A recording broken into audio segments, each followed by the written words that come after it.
ഒരു സ്വീകരണ യോഗത്തിലാണ് നമ്മളെല്ലാവരും ഇവിടെ ഒത്തുകൂടിയിട്ടുള്ളത്.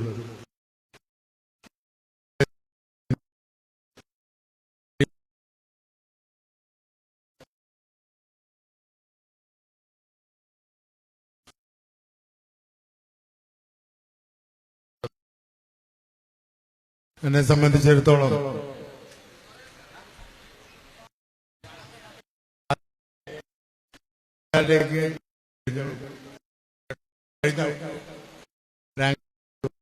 ബഹുമാനപ്പെട്ട ബസീർ വെളിക്കോത്തടക്കമുള്ള നേതാക്കൾ ഇവിടെ സംസാരിക്കാനുണ്ട്. ഞാൻ കൂടുതലായി ഞാൻ എന്റെ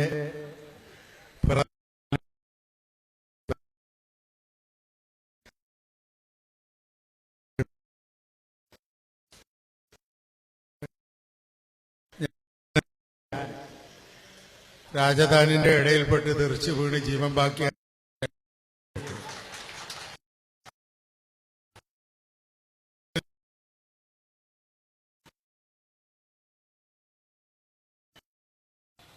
എങ്ങനെയാ ഇതിനെ തല്ലി തകർക്കുക എന്ന് നോക്കിയിട്ടും സാധിക്കാതെ ആദ്യമൊക്കെ എന്നോട് പറഞ്ഞത് ഞാൻ നേരിട്ട് കണ്ടു, സംസാരിച്ചപ്പോ പറഞ്ഞ 138 മണ്ഡലത്തിൽ ഞങ്ങളുടെ വ്യത്യസ്ത നിലപാടാണ് സ്വീകരിച്ചിട്ടുള്ളത്. കാസർഗോഡും മഞ്ചേശ്വരത്തും നിങ്ങളെ സഹായിക്കാനാണ് ഞങ്ങളെ തീരുമാനം. അതുകൊണ്ട് അതിലൊരു വിട്ടുവീഴ്ചയുമില്ല, നിങ്ങളെ സഹായിക്കും എന്ന് പറഞ്ഞു. ഞാൻ വിശ്വസിച്ചു. കാരണം ആലിമ്യങ്ങൾ പറയുന്നതിനെ വിശ്വസിക്കണമല്ലോ. പറഞ്ഞത് മാത്രമല്ല, തലക്ക് കൈയും വെച്ച് സൂറെന്ന കാലത്തിൽ ഒരു ഊതരങ്ങനെ ഊതി. ഞാൻ വിചാരിച്ചു രക്ഷപ്പെട്ടു. അത് വലിച്ച് അതുകൊണ്ട് രക്ഷപ്പെട്ടത്. അങ്ങനെ അവിടുന്ന് കഴിഞ്ഞ് ഞാൻ എന്റെ ജോലിയായിട്ട് മുന്നോട്ട് പോയി. അപ്പോഴും എല്ലാവരും പറയുന്നുണ്ട് എന്നെ ഉസ്താദ് പറഞ്ഞിട്ടാണ് നിർത്തുന്നത്. ചില ആൾക്കാർ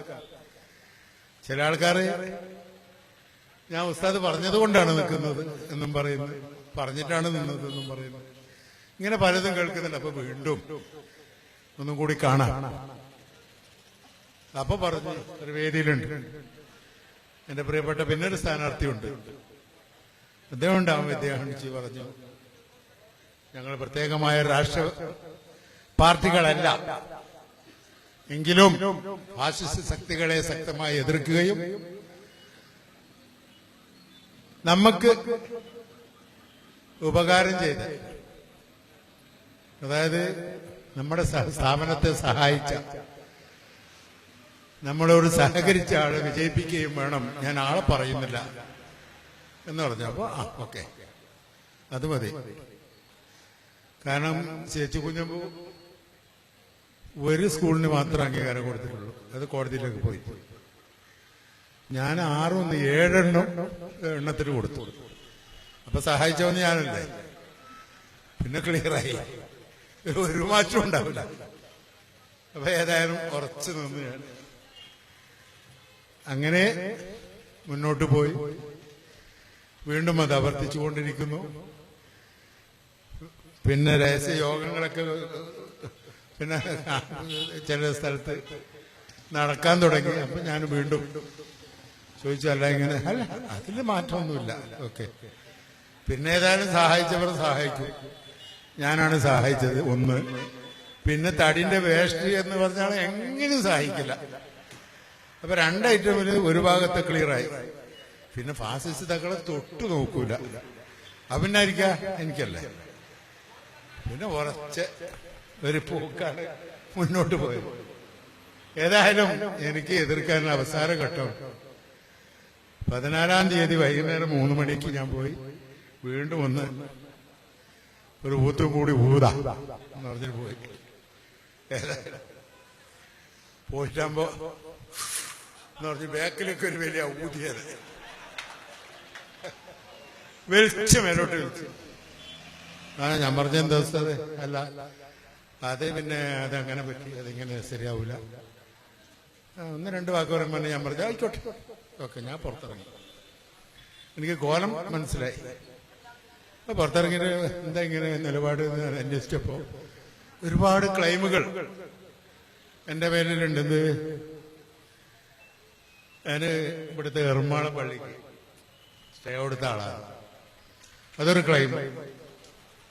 എറണാകുളം പള്ളി ഇപ്പൊ നിങ്ങള് ഉത്തര കാരവല്ല എഴുതിയിട്ട് കാണും അല്ലേ?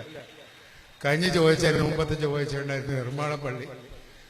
എറണാകുളം പള്ളിന്റെ ആള് ഞാൻ തന്നെയാണ്. ഞാൻ കഴിഞ്ഞ 22 വർഷമാണ് ജനറൽ സെക്രട്ടറി ആയ ഒരു വ്യക്തിയാണ് ഞാൻ. എന്റെ തറവാട് പള്ളിയാണ്. ഒക്കെ ശരിയാണ്. പക്ഷെ ഞാൻ സ്റ്റേ എടുക്കാനോ അതിന് തടസ്സം വെക്കാനോ ഞാൻ പോയിട്ടില്ല. എങ്കിൽ പോലും അവിടെ ഉണ്ടായ വിഷയം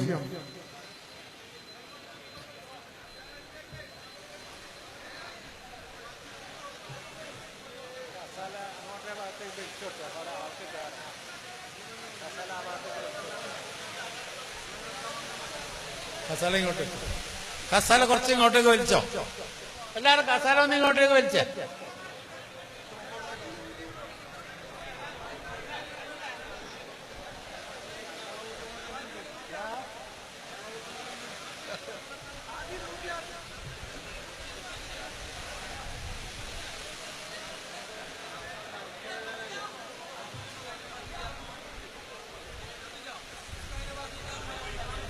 എന്നാലാ ഭഗവാന്റെ റഹ്മത്ത്. അങ്ങനൊന്നുമില്ല.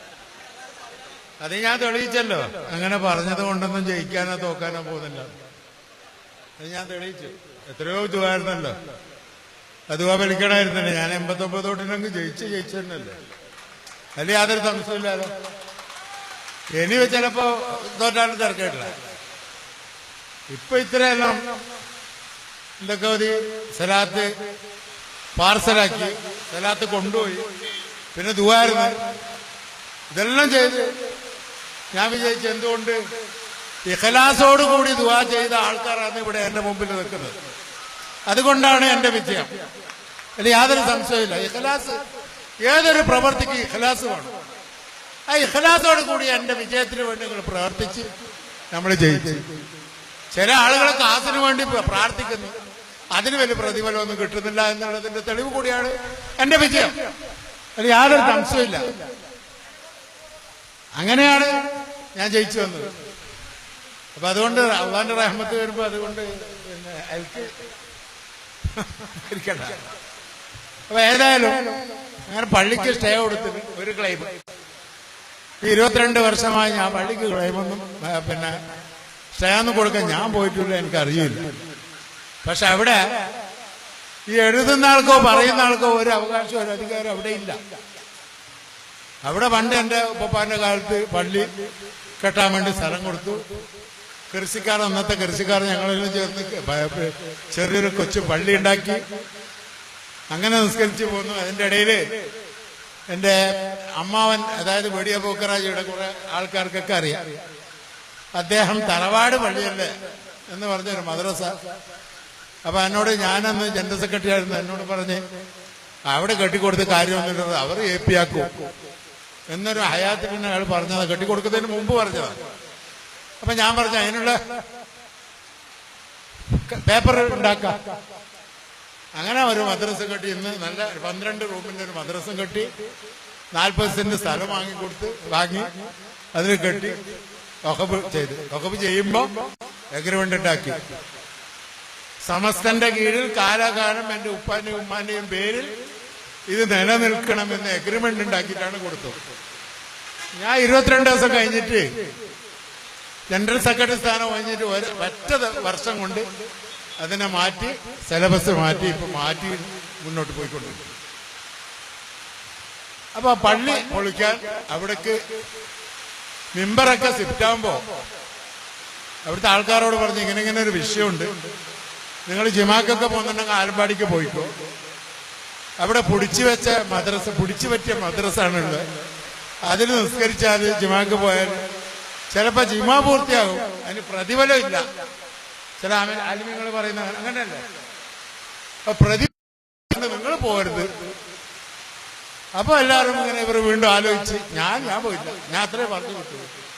വീണ്ടും ആലോചിച്ചപ്പോ പറഞ്ഞു, എല്ലാവരും ആലോചിച്ചു, നമ്മള് കഷ്ടപ്പെട്ട് പണ്ട് കൃഷി ഉണ്ടാക്കി കരിമ്പ് നട്ട് അതിൽ വെള്ളം ഉണ്ടാക്കി കാസർഗോഡ് കൊണ്ടുപോയി വിറ്റ് അതിൽ കിട്ടിയ ലാഭം കൊണ്ട് കെട്ടിയ പള്ളി ഉണ്ടല്ലോ, അത് നിലനിർത്തിക്കൊണ്ട് ബാക്കിയുള്ള സ്ഥലത്ത് ചുറ്റും ആവശ്യത്തിന് കെട്ടി ഉയർത്താം എന്നുള്ള തീരുമാനം എടുത്തു. അതിന് തെറ്റ് എന്ന് തോന്നുന്നില്ല. മാലിക്കുദ്ദീനാൾ പള്ളി അടക്കം സാക്ഷാൽ പള്ളിനെ നിലനിർത്തിക്കൊണ്ടാണ് ഇംപ്രൂവ്മെന്റ് ആക്കിയിട്ടുള്ളത്. സാധാരണ നടപ്പാണ്. പിന്നൊന്ന്, ഇത് പറയാതിരിക്കാൻ നിവൃത്തിയില്ല, ഒരുപാട് പത്രത്തിലൊക്കെ വന്ന് തെറ്റിദ്ധരിപ്പിച്ചുകൊണ്ട് മുന്നോട്ട് പോയിട്ടുണ്ട്. നെല്ലിക്കട്ടയിൽ ഞങ്ങളെ സ്വത്തിന് കേസുണ്ടാക്കിയിരുന്നു. ഈ ഞങ്ങളെ സ്വത്ത് എന്ന് പറയാൻ അവിടെ ഒരു കാരണവശാലും പറ്റാത്ത ഒരു സന്ദർഭം സാഹചര്യമാണ്. 15 പള്ളിക്ക് ഒരു ഹദിയ ചെയ്ത ഒരു കെട്ടിടം, വഖഫ് ചെയ്ത ഒരു കെട്ടിടം, ആ ആളെ കൊണ്ട് ഇവര് രജിസ്റ്റർ ചെയ്ത് വാങ്ങിയാൽ അത് ആരുടേതാണ് എന്ന് തീരുമാനിക്കേണ്ട ഉദ്ഘാടന ചടങ്ങിലുണ്ടായ വ്യക്തിയാണ് ഈ വ്യക്തി. ആ വ്യക്തി പറഞ്ഞിട്ടാണ് അന്ന് രജിസ്റ്റർ ആക്കാത്തത്. കാരണം അറിവിന്റെ പേരിലുള്ളത് അതിന്റെ വശങ്ങൾ മനസ്സിലാക്കി മാത്രം രജിസ്റ്റർ ചെയ്യാൻ പാടുള്ളൂ എന്ന് ഉപദേശം തന്ന വ്യക്തിയാണ് ഇവിടെ ഇരിക്കുന്നത്.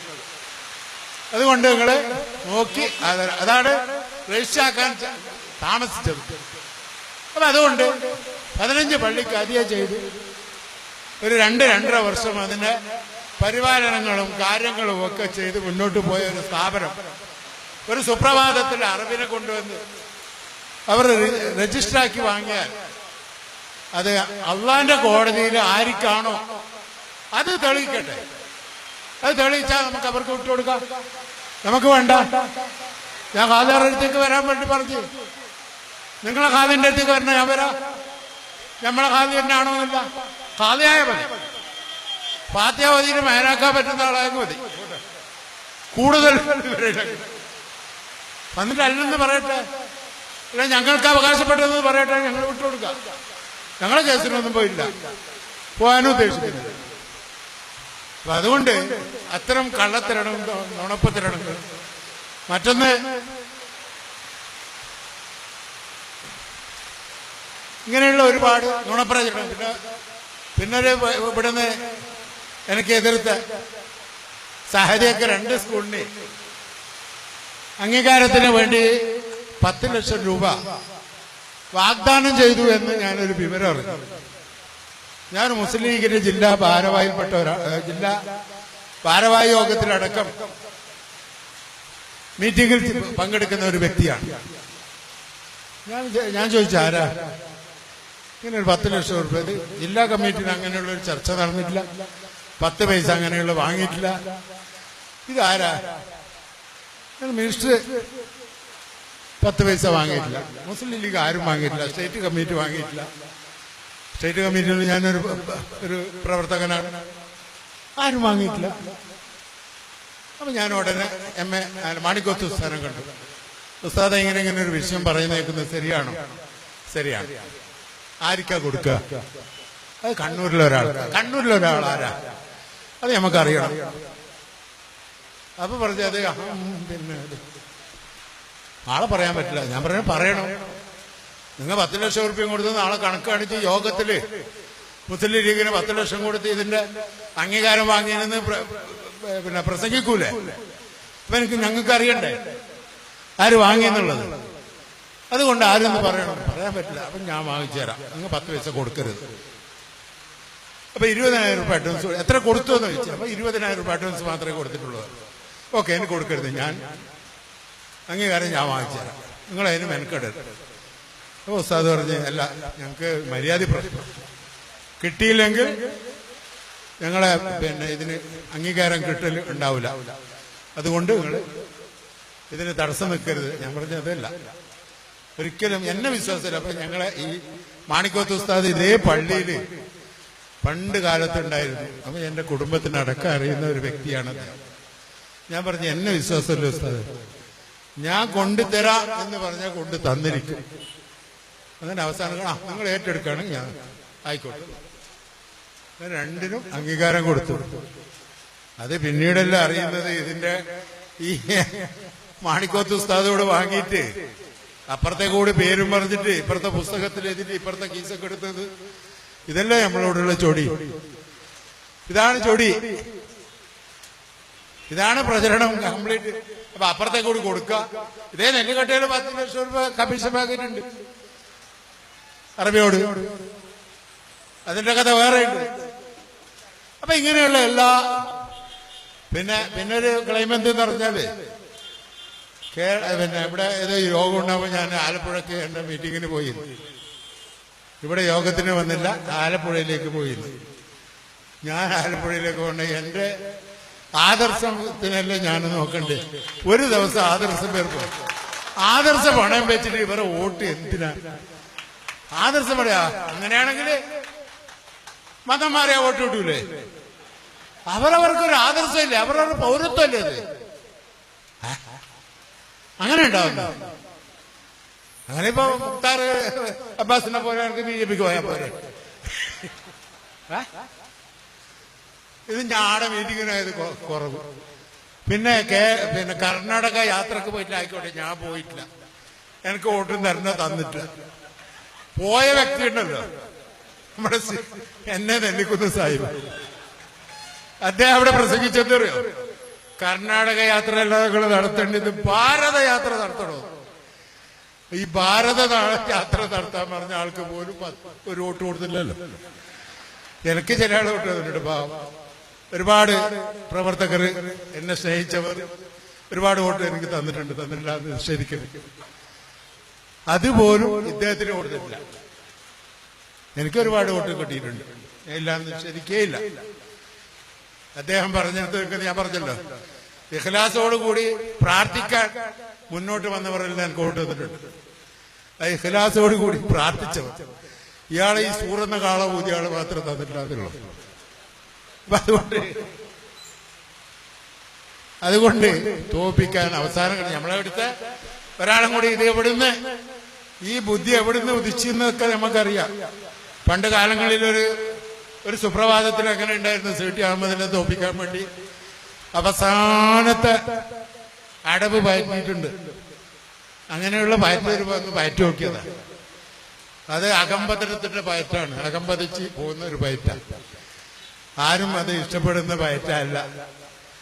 ഞാൻ LDFന് അവർ വോട്ട് കൊടുത്താൽ ഞാൻ തോക്കൂല. അതുകൊണ്ട് ലീഗിനെ തോപ്പിക്കാം, റദ്ദുചാനെ തോപ്പിക്കാട്ടെ. കട്ടത്തെടുക്കത്തെ പ്രസംഗിച്ചങ്ങനെ നമുക്ക് വോട്ടുന്ന നമ്മള് BJPക്ക് വോട്ട് കൊടുത്താൽ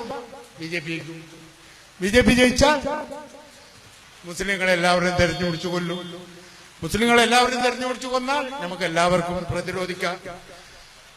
റസാഖിന് വോട്ട് കൊടുത്താൽ നമ്മളെ മാത്രം തെരഞ്ഞുപിടിച്ചു തല്ലു, തെരഞ്ഞുപിടിച്ചു കൊല്ലു. പ്രസംഗിച്ചതാ മുലാക്കമാർ പരസ്യം. പിന്നെ അലാക്കിന് ദ്വാരക്ക സലാത്ത് കൊണ്ടുവരണം, എടുക്ക് കൊണ്ടുപോകാൻ. ഇപ്പൊ സലാത്ത് ഹജ്ജ് ചെയ്യുന്നല്ലേ, എന്തൊരു അകമ്പതനം. സലാത്ത് ഹജ്ജ് ചെയ്യുന്നില്ല, ഇപ്പൊ കൊണ്ടുപോവാ, പോകുന്ന ആളിൽ കൊടുത്തുവിടാ. എവിടെ എത്തി നമ്മള് നാട്? ദീനിനെ കറന്നിട്ട് ഇങ്ങനെ ഉണ്ടാക്കുന്ന സംവിധാനത്തിലേക്ക് എത്തി. 3400 രൂപക്ക് ഖത്തീബിന്റെ പണിക്ക് വന്നിട്ട് ഇപ്പോ 95 ലക്ഷം രൂപന്റെ ബെൻസ് കാറിലാണ് സഞ്ചരിക്കുന്നുണ്ട്. ഇല്ലാന്ന് നിങ്ങൾക്ക് പറയാൻ പറ്റുമോ? ഇതെല്ലാം കറന്നു തന്നെയല്ലേ? വേറെന്തില്ല. 13 ചന്ദ്രപേട്ടയുണ്ടായിരുന്നു ഒരു കാലത്ത്. എനിക്ക് ഇന്നോവാനായിട്ട് വലിയ കാർ ഇറക്കെടുക്കാൻ പറ്റിയില്ല. ഞങ്ങളാരും കണ്ട. അപ്പൊ അതുപോലും അതിനേക്കാൾ വലുതപ്പോ ഒരു 25 ചന്ദ്രപേട്ടകളെ പോലെ അതിപ്പോ സഞ്ചാരം. അപ്പൊ അങ്ങനെയുള്ള പ്രവർത്തനമാണ് അവിടെ കാഴ്ചവെച്ചത്. അവസാന ഘട്ടത്തിൽ ലീഗിനെ തോൽപ്പിക്കാൻ വേറെ വഴിയില്ല. അതോടൊപ്പം ഇവിടെ നിന്ന് പോയി മംഗലാപുരത്ത് ഒരു രഹസ്യ കേന്ദ്രത്തെ ചർച്ച ചെയ്ത് അതിന്റെ പ്രതിഫലം പറ്റിയിട്ടുണ്ട് എന്ന് വളരെ വ്യക്തമായി അറിയാം. അത് ഞാനിപ്പോ പറയാൻ ഉദ്ദേശിക്കുന്നില്ല, പറയുന്നില്ല. അപ്പൊ പ്രതിഫലം എങ്ങനെ ഏത് വിധത്തിലായാലും പ്രതിഫലം കിട്ടുകയാണെങ്കിൽ എന്തും ചെയ്യും എന്നുള്ള ഒരു ഉദ്ദേശ ലക്ഷ്യത്തോടു കൂടിയാണ് സഞ്ചരിക്കുന്നത് എന്നുള്ളത് നമ്മൾ മനസ്സിലാക്കേണ്ടതുണ്ട്, അറിഞ്ഞിരിക്കേണ്ടതുണ്ട്. അത് കണ്ടിരിക്കേണ്ടതുണ്ട്. ഇങ്ങനെ ഒരുപാട് ക്ലെയിമുകൾ. ഒരു കുറ്റിക്കൊല്ലൊരു പ്രശ്നമായി, അതും ക്ലെയിമുണ്ട്. ആൾക്കാർ എന്ത് പറഞ്ഞു, ആ പ്രശ്നം ഞാൻ അങ്ങനെ തീർത്ത്, എന്നിട്ടും എന്റെ മോളിൽ ക്ലെയിമാ. ദേലമ്പാടിയിലൊരു പ്രശ്നമായി, ദേലമ്പാടിയിൽ രമ്യമായിട്ട് പരിചയ, ഇവർക്ക് എപ്പോ കല്ലും കുത്തും വേണം. നമുക്ക് അതിന് വെക്കാൻ പറ്റുമോ? നമ്മ സമാധാനം, ശാന്തിയും ഐക്യവും സാഹോദര്യവും അതോടൊപ്പം കുടുംബ പരസ്പര കലഹങ്ങൾ ഇല്ലാതാക്കുകയും ചെയ്യാൻ എന്റെ ജീവിതത്തിൽ തന്നെ ഞാൻ പരമാവധി അതിന് ശ്രമിച്ചിട്ടുണ്ട്. ഇതൊരു കുഴപ്പങ്ങളുണ്ടായി. ഹൊതുവാന്റെ വാളെടുക്കുമ്പോൾ ഇപ്പുറത്ത് പിന്നൊരാൾ വാളെടുത്തിട്ട് വെട്ടുന്ന സംവിധാനം, അതിന് നമുക്ക് സൈഡ് കൊടുക്കാൻ പറ്റുമോ? അതിന് സൈഡ് കൊടുക്കലെങ്ങനെയാ? അപ്പൊ അത് രമ്യമായിട്ട് പരിഹരിച്ച്, അതും ക്ലെയിമാ. അതെങ്ങനെയാ പരിഹരിച്ചത്? ആൾക്കാർ എന്ത് പറയുന്നുവോ ആ രീതിയിൽ തീർത്ത് അവരുണ്ടല്ലോ ഇപ്പോ. അതുപോലെ ദേലമ്പാടി ഞാൻ ഒരു സംസാരം പോലും, ഒരു വാക്ക് പോലും പറയാത്ത ഒരു വിഷയമാണ്. അവര് അവിടുന്ന് വിട്ടിട്ട് പോയതിന് ഞാനാണ്. പോലീസ് വന്ന് ജനറൽ ബോഡി നടത്തി, കലക്ടർ ADM-നെ ജനറൽ ബോഡി നടത്തി. അത് സത്യസന്ധമായി മുന്നോട്ട് പോകുമ്പോ അത് ഭരണ സ്വാധീനിച്ച് റദ്ദു ഇടപെട്ടിട്ടാണ്. അത് എന്താ, തോക്കുന്നിടത്ത് ഞാൻ ഇടപെട്ടിട്ട്, ജയിക്കുന്നിടത്ത ജയിച്ചാ അവരത്. ഇവിടെ ഹാദിന്റെ ഒരു അതുകൊണ്ട് എന്റെ ആരോപണം വാട്സപ്പിലൊക്കെ ഇങ്ങനെ കാണാം. ആലിക്കുഞ്ഞ് മുസ്ലിയാരെ ഹാദി ആരോപണം. എന്നോടൊരു ദിവസം ബഹുമാനപ്പെട്ട അബ്ദുൽ ഖാദർ മദനി വിളിച്ചിട്ട് പറഞ്ഞ് 10-60 കാറും കുറെ ആളും കുറെ യുദ്ധക്കളമാക്കി ഞങ്ങൾ പോകുന്നുണ്ട്, ഞങ്ങള് വെച്ചതിന് ഞങ്ങൾ വാശിയോട് കൂടി തന്നെ പോകുന്നുണ്ട്, നല്ലത് എന്ന് പറഞ്ഞ് ആ ഫോൺ കട്ടാക്കി. ഈ പറയുന്ന ദിവസം രണ്ടും എൻ്റെ ക്ലിപ്പുണ്ട്. ഈ പറയുന്ന ദിവസം എന്നോട് പറഞ്ഞു, ഞങ്ങളെ മര്യാദ പ്രശ്നം, ഞങ്ങൾക്ക് ആ ചടങ്ങ് തീർക്കണം, അതിനുവേണ്ടി ഞങ്ങളെ സഹായിക്കണം, എന്ത് വേണം, ഞങ്ങൾക്ക് വേണ്ടത്ര പോലീസിനെ തരണം. ഓക്കെ. ഉടനെ ഞാൻ ഫോൺ വെച്ച് പോലീസിനെ വിളിച്ച് പോലീസോട് പറഞ്ഞ് പിന്നെ ഇങ്ങനെ ഒരു പ്രശ്നമുണ്ട്. അപ്പൊ CI പറഞ്ഞ് SI-നെ വിട്ടിട്ടുണ്ട്, വേണ്ടത്ര പോലീസിന് കൊടുത്തിട്ടുണ്ട്, അത് പോരാ. ഞാൻ പറഞ്ഞു നിങ്ങൾ പോകണം, നിങ്ങൾ പോയിട്ട് പള്ളിന്റെ സ്ഥലത്ത് പള്ളിന്റെ സൈഡിൽ നിങ്ങൾ നിൽക്കണം. പള്ളിയിൽ കയറി ചിലപ്പോൾ അറസ്റ്റ് ചെയ്യാൻ വേണ്ടി വന്നാൽ ചെയ്യണം, നിങ്ങൾക്ക് ചെയ്യാം, അവരൊക്കെ പോയാൽ ചെയ്യാൻ പറ്റില്ല. അതുകൊണ്ട് നിങ്ങൾ പള്ളിന്റെ ഭാഗത്ത് നിൽക്കണം, ഷൂന് കയറ് കെട്ടരുത് എന്ന് വരെ പറഞ്ഞു പെട്ടെന്ന് പള്ളിയിൽ കയറും. അപ്പൊ അങ്ങനെ നമ്മളാളാണ് മുനീർ എന്ന് പറയുന്ന ആളാണ്. അങ്ങനെ പറഞ്ഞു, പോലീസോട് പറഞ്ഞു. ഉടനെ നമ്മളെ ആൾക്കാരെ വിളിച്ചിട്ട് പറഞ്ഞു, അവർ ചടങ്ങ് നടത്തിട്ട് പോയിക്കോട്ടെ, വെറുതെ എന്തിനാ, നിങ്ങൾ മാറി നിങ്ങൾ പോയിക്കോ. അവർ പോയി, അവർ ചടങ്ങ് നടത്തി. അപ്പൊ ഇവരെ 10-60 കാറും ആളും ബാളും കുതിരയെല്ലാം അവിടെ പോയി. ഇത് രണ്ടും എൻ്റെ ക്ലിപ്പുണ്ട്. എന്നിട്ട് പറഞ്ഞത് ആലിക്കുഞ്ഞ് മുസ്ലിയാർ കണ്ണീരൊഴുക്കി എൻ്റെ വകയിൽ ഞാനവിടെ ആ ചടങ്ങ് നടത്തി കൊടുത്തത്. ഇങ്ങനെയാണ് ക്ലെയിം ഉണ്ടാക്കിയത്. അതുകൊണ്ടാണ് ഞാൻ പറഞ്ഞത്, ഒരുപാട് കള്ളത്തരണങ്ങളും പൊള്ളത്തരങ്ങളും ചതിവ്. 16-ാം തീയതി വൈകുന്നേരം 3 മണിവരെ എനിക്ക് വോട്ട് തരാമെന്നും പിന്നെ ഇല്ലാന്നും പറഞ്ഞ ചതിവാണ്. മുമ്പേ പറഞ്ഞു ഞാൻ 10 പഞ്ചായത്തിന് ജയിക്കൂലേ, നമ്മളെ സംശയിച്ച പോലെ. എത്ര നമ്മുടെ സംഘടനയുടെ ആൾക്കാർ CPM-ലില്ല, അവർക്കെല്ലാം വാസി കൂടൂലേ? ഇത് പറഞ്ഞില്ലല്ലോ, നിങ്ങൾക്ക് 2 ആൾക്ക് തരാൻ ഞങ്ങൾ തീരുമാനിച്ചിരിക്കുന്നു എന്നല്ല പറഞ്ഞു. അങ്ങനെ സൂറന്ന കാളവ് തീരുമ്പോൾ നമുക്ക് ഭയങ്കര സന്തോഷമായില്ലേ? അങ്ങനെ ഒരു വഞ്ചന ഇസ്ലാമിൽ എങ്ങനെയുണ്ട്? അങ്ങനെ വഞ്ചിക്കാൻ പാടില്ല, ഇസ്ലാമിൽ വഞ്ചന പാടില്ല. ഇത് പറഞ്ഞ പോലെ ഹലാക്കിന് ദ്വാരക്കാൻ, ഞാൻ എവിടെയും പറയുന്നില്ല ഹലാക്കിന് ദ്വാരക്കുന്ന, ബുദ്ധി നന്നാവാത്ത ദ്വാരക്കുന്നത്. അല്ല അവരുടെ ബുദ്ധി നന്നാക്കിയിട്ട് ഒന്നിച്ച് പോകാൻ അവർക്ക് ബുദ്ധി നല്ല കൊടുക്കട്ടെ എന്ന് നമ്മൾ ഇപ്പോൾ ദ്വാരക്കാം. അതാണ് നമ്മളെ ദുആവും. ഇതൊക്കെ അങ്ങനെ എല്ലാവരും കൂടി അവസാന ഘട്ടത്തിൽ നമ്മൾ 89 വോട്ടിനാണെങ്കിലും ജയിച്ചു കയറി. 89 38,000 ജയിച്ച കുഞ്ഞാലൂർ സാഹിബിന് എനിക്ക് ഒരേ ശമ്പളം, വ്യത്യാസം ശമ്പളം വലിയ വ്യത്യാസമൊന്നുമില്ല. അതുകൊണ്ട് പിന്നെ കേസും കൂട്ടുകുൽമലോ അതിന്റെ പുറകുന്ന കുറച്ച് നടക്കണമെന്നുള്ള അത് സാരമില്ല, അതങ്ങനെ ഇതിന്റെ ഭാഗമല്ല. പോട്ടെ, അപ്പൊ അതുകൊണ്ട് എല്ലാവരും നിങ്ങളെപ്പോലുള്ളവരുടെ ഇഖ്ലാസോട് കൂടിയുള്ള പ്രാർത്ഥന അള്ളാഹു സ്വീകരിച്ച് എന്നെ വിജയിപ്പിച്ച് എന്ന് മാത്രമേ നമ്മൾ കരുതുന്നുള്ളൂ. അവര് കാസിന് വേണ്ടി മുട്ടിയിട്ട് ബക്കറ്റിലിടാൻ 100 റുപ്യ, മുട്ടാതെ ഇടാൻ 50ന്റെ താഴെ, കോത്ത് പിടിച്ചിട്ടിടാൻ 1000 റുപ്യ, ഇങ്ങനെയുള്ള ഫിഗർ വെച്ചിട്ടാണ് കച്ചവടം. നമുക്ക് അങ്ങനെയുള്ള കച്ചവടമൊന്നുമില്ലല്ലോ. നമ്മ സീതവ സീതവ സീതവ സീതവ നമുക്ക് ഇഖ്ലാസോട് കൂടി. നമ്മിപ്പോ ഞാൻ എന്റെ ശമ്പളം വരെ വേണ്ടെന്ന് പറഞ്ഞിട്ട് അവിടെ പ്രഖ്യാപിച്ചിട്ടുണ്ട്. കാരണം എന്താണ്, ഈ പൊതുപ്രവർത്തനത്തിൽ അത് ഞാൻ വാങ്ങിയാൽ പ്രതിഫലത്തിന് ജോലി ചെയ്തതുപോലെ ആകും. അതുകൊണ്ട് എന്റെ പ്രതിഫലം അവിടെ എനിക്ക് വേണ്ട, എനിക്ക് അതിന്റെ പ്രതിഫലം കുറഞ്ഞു പോകും എന്നുള്ളത് കൊണ്ടാണ്. അങ്ങനെ ഇഖ്ലാസോട് കൂടിയാണ് ഞാൻ ഇതിലേക്ക് ഇറങ്ങിയിട്ടുള്ളത്. ആ ഇഖ്ലാസോട് കൂടി മുന്നോട്ട് പോകുന്നുണ്ട്, അതിൽ യാതൊരു സംശയമില്ല. അപ്പൊ അതുകൊണ്ട് അള്ളാഹു ഇഖ്ലാസ് മനുഷ്യന്റെ പിന്നെ അവസാന ഘട്ടത്തിൽ നമ്മളെ ഇതിൽ ദുആ ചെയ്യുന്നുണ്ട്. ഖുതുബ ദിവസം നമ്മളൊക്കെ ആമീൻ പറയുന്നുണ്ട്, ഹൃദയം നന്നാക്കണേ അള്ളാഹ്. അവസാന ഘട്ടത്തിലൊരു വാചകം എല്ലാ ദിവസവും. അതിന് നമ്മൾ ആമീൻ എന്ന് പറയുന്നത്.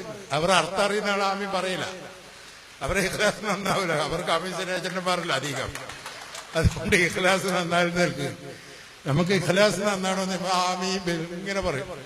റബ്ബന ഖുബിർ ലനാ വലിഇഖ്വാനിന അല്ലദീന സബഖൂനാ ബിൽ ഈമാൻ വലാ തസ്ബിഖ ഖുലൂബിനാ ഇല്ല ലില്ലദീന ആമനൂ റബ്ബനാ ഇന്നക റഊഫുർ റഹീം എന്നാണ് ഖുതുബാന്റെ ദുആ അവസാനം.